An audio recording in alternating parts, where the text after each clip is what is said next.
Hello everyone! I am General Malazarte and today, makakasama natin ang isang estudyanteng dumaan sa maraming pagsubok.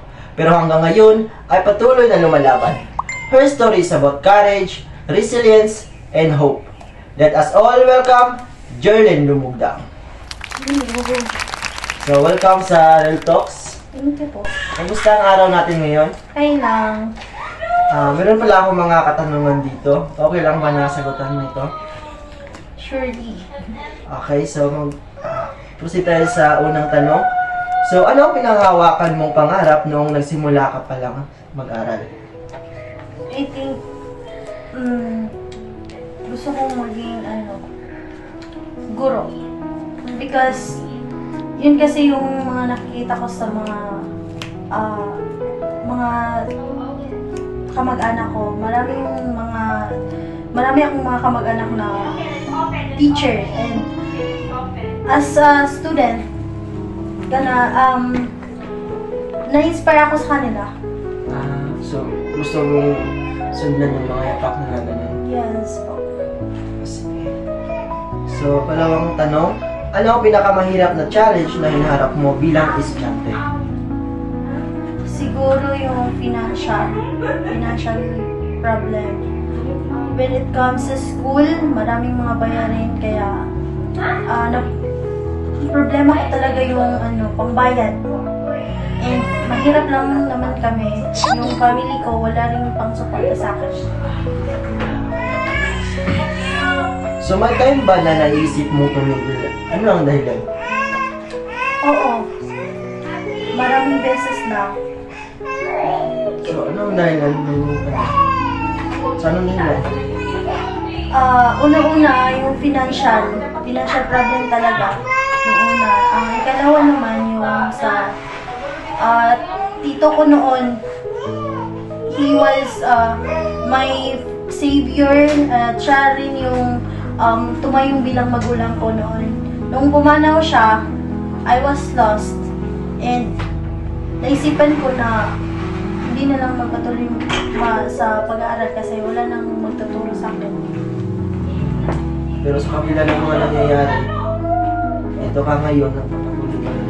Yes. So, madalas mo bang naramdaman ang pressure sa pamilya, school, o sa sarili mo?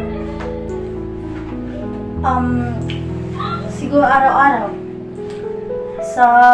Na-experience ko kasi ngayon, parang hindi ako komportable na kasama ko yung mga pamilya ko kasi may times din na talagang kaming nag-aaway.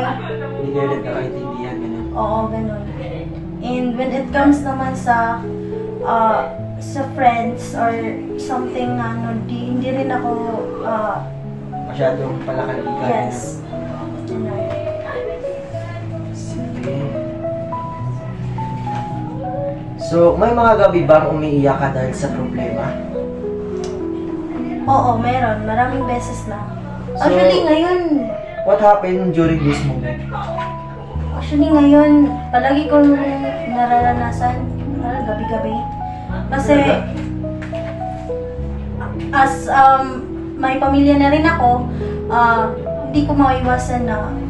hindi namin maiwasan na magkaroon ng Alitan.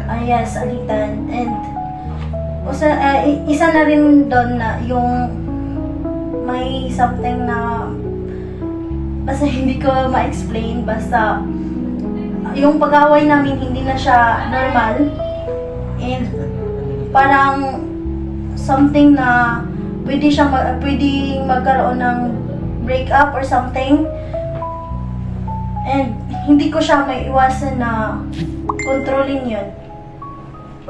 And that's my talaga. Problema mo talaga. Yes. Sige. So, how important was your family or support system in your journey? Para sa akin, napaka-importante yung pamilya ko. Even though na hindi kami magkakasundo or they support me also sa mga pangarap ko when it comes sa goals ko. They help me through that. Okay, so, ano ang natutunan mo sa mga pagsubok na dumating sa buhay mo? siguro be strong lang. And more pagsisikapan mo pa talaga yung gusto mong abutin in life. So sa lahat ng mga masakit mong pinagdaanan ngayon, saan ka na lang kumakapit? Sa ngayon, sarili ko. Wala kasi akong maasahan eh, kahit pamilya ko, hindi ko sila gaanong malalapitan kasi Kanya-kanya na kayong yes. may pamilya. yes, we know naman na marami rin silang problema and hindi rin naman natin na maiwasan na magkaroon ng ganyang klaseng sitwasyon. So, siguro sarili ko. Sige, so ang kinakapitan mo na ngayon is sarili mo. So kung babalikan mo yung dating ikaw, ano ang pinaka nagbago? Siguro nung mga times na nag-breakdown ako and yung pagka-shy type ko, kasi noon shy type talaga. Hindi ako gaano makipag-close sa mga kaklase ko, even though sa mga taong nasa labas when it comes kaya nga maraming mga nagsasabi sa akin na I should kailangan kong matutunan magbago in order for that na mararanasan ko rin kung paano pahalagan ng isang tao. Okay, thank you. So ito yung huling tanong. Ano ang gusto mong sabihin sa mga estudyanteng pagod na sa buhay? In that situation, masasabi ko sa mga estudyante na be strong lang and ipagpatuloy na lang nila yung pag-aaral nila because wala rin naman tayong patutunguhan, doon din naman magagampanan yung role natin as a student. So, kailangan natin pagsikapan at maging successful. So, yun lang, no? Thank you sa pagdalo mo dito, Jerlyn Lumunda. So, this is the end of our Real Talks.